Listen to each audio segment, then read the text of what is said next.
Class এ এক নতুন মেয়ে এসেছে, শিক্ষক প্রশ্ন করল, এই যে তোমার নাম কি? মেয়ের উরতরে বলল, আমার নাম পিঙ্কি।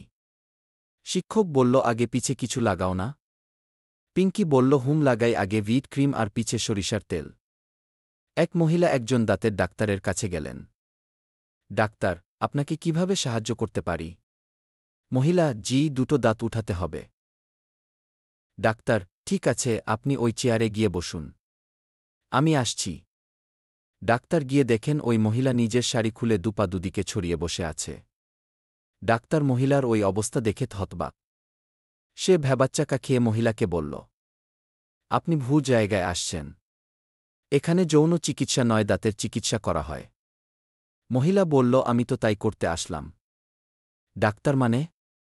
মহিলা, আসলে গতকালকে আমার স্বামী আমাকে আদর করতে গিয়ে ওই দুইটা দাঁত ওইটার ভিতর ফেলে দিয়েছে। ওই দুটা দাঁত উঠানোর জন্যই আপনার কাছে এসেছি।